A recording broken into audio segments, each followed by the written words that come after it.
it's the COVID-19 Legislation Amendment Emergency Measures Act, which was passed in both Houses of Parliament on the 25th of March. So, it's been here for, I guess it all feels like an eternity, the 25th of March. And we were so fixated for months and almost years on the 23rd of March about our reforms. That seems to have paled into insignificance since actually the 23rd of March. Our world seems to have changed. There's widespread business changes, there's closures, there's job losses, there's uncertainty. I guess it's fair to suggest that the legislative response that we've had to all of this is actually quite welcome. So we can actually start to get some ideas and some surety about what it is we're doing. We're still not there. We're still waiting for the regs on that. So let's have a look at some of this. And I guess it all surrounds, at this point in time, the non-payment of rent. And that's the response to tenancy.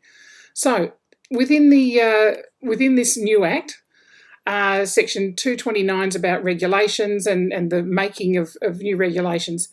Now, it refers to the purpose of responding to the public health emergencies such as what has been caused by the COVID-19 pandemic. So the first couple of clauses here, and I've got them here and I'll actually read them because they're quite important. So excuse me whilst I just read this. Prohibiting the recovery of possession by a landlord, owner or proprietor of premises from a tenant or resident of the premises under the relevant act in particular circumstances. In the second one, then we'll go back and look at this. Prohibiting the termination of a residential tenancy agreement, occupancy agreement or site agreement by a landlord, proprietor of premises or operator of a community under the relevant act in particular circumstances. So let's go back to, actually the termination. What do? We terminate tenants mostly for two types of breaches. They haven't paid their rent, or they're not looking after the property, or they've damaged the property in some way. This is all about the rent issues. So this, and we're hearing it in the media, and we've been hearing it for over a week now, that this piece of legislation is to restrict landlords from terminating a tenancy for non-payment of rent. The wording doesn't actually specifically say that because it goes on to particular circumstances and it talks about, but it doesn't actually define what those particular circumstances are. At this stage, it's being interpreted everywhere as the non-payment of rent. So unless told otherwise, I guess that's where we're all taking that from.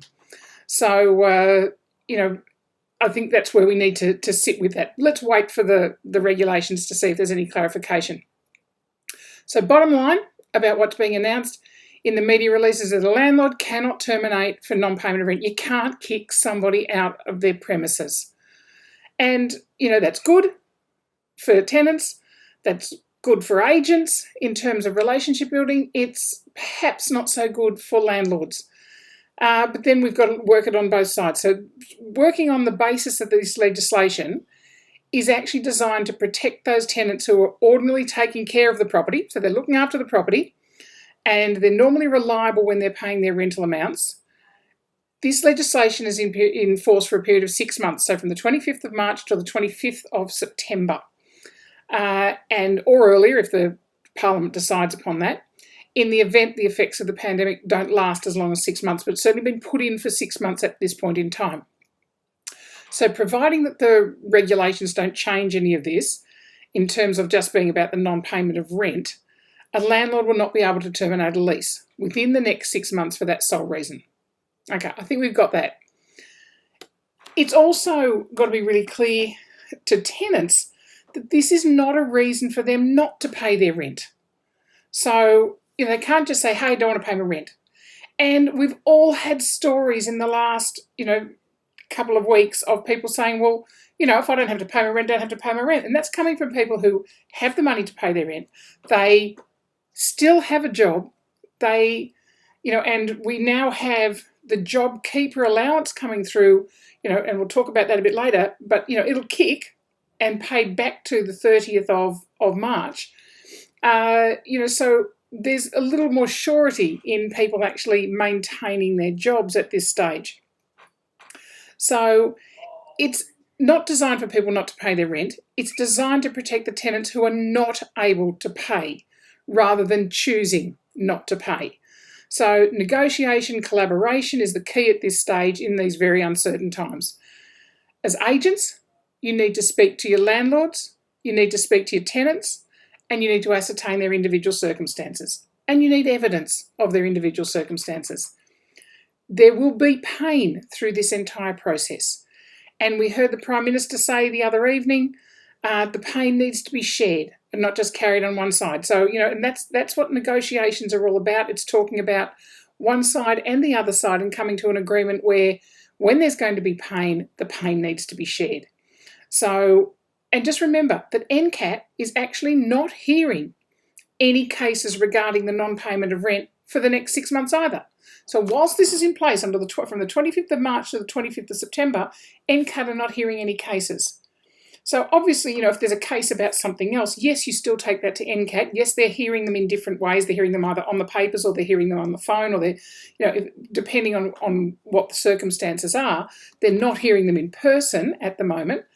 But they're just not even looking at, and they're rejecting any cases to do with the non-payment of rent for any circumstances.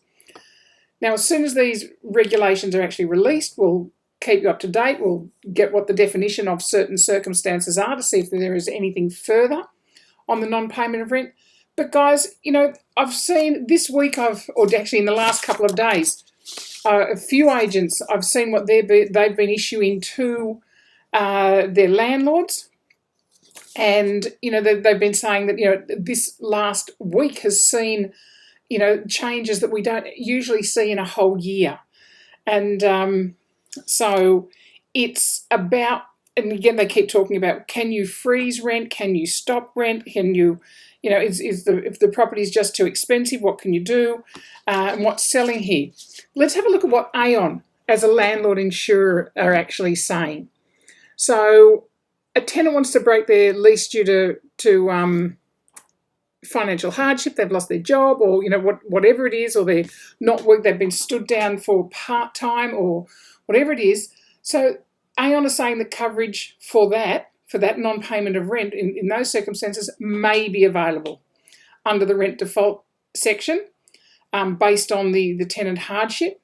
But the normal rules of termination will apply, subject to the policy terms and conditions and coverage limits that are in your policy. Obviously, everything here that any insurance company is going to say is going to be subject to the policy terms and conditions. They always are. That's what policies are about. So, and another question being asked to insurers is, are there any restrictions in place should a landlord wish to take out a new landlord insurance policy? Well, I know many of the insurance companies, they'll all do pretty much the same thing. Aon are allowing new landlords to take out new policies up until the 3rd of April.